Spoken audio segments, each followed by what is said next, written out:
السلام عليكم ورحمة الله وبركاته. أخي وأختي مربتا صلاة دادا إن العقبله waxaad aqridaa ducadan rasuulku yiri sallallahu alayhi wa alihi wasallam qofka aqriya ducadan markuu habeenkii soo kaco uu soo tooso dambigiisa waa la dhaafi hadduu ilaahay wax weydiistana wuxuu weydiista waa la aqbali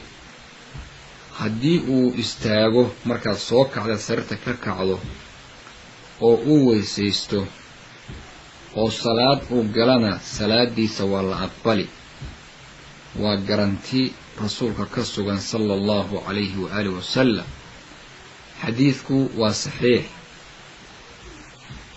rasuulullaahi sallallahu alayhi wasallam oo allah uu leeyahay wamaa yantiqu canil hawa in huwa ilaa waxyun yuuxa waa wuxuu ku leeyahay haddaad weysaysato ood salaad tukato salaadaada waa la aqbali ducadu waxaa weeye لا إله إلا الله وحده لا شريك له له الملك وله الحمد هو على كل شيء قدير سبحان الله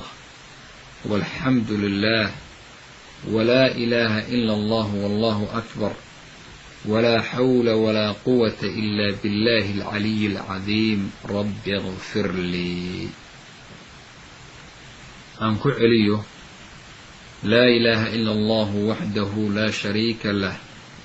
له الملك وله الحمد وهو على كل شيء قدير سبحان الله والحمد لله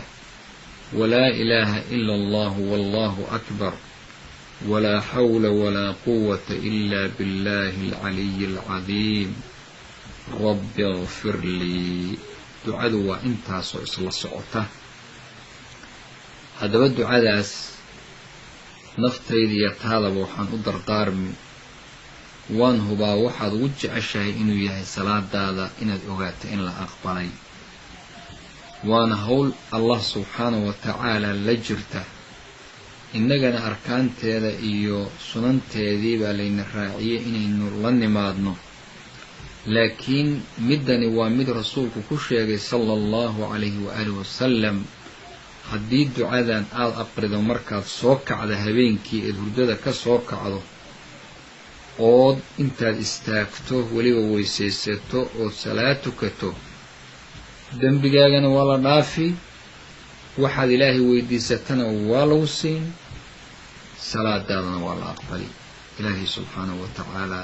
haynagu hadeeyo oo allah hayna karsiiyo wajazaakum allahu khayr assalaamu calaykum waraxmatullaahi wabarakaatu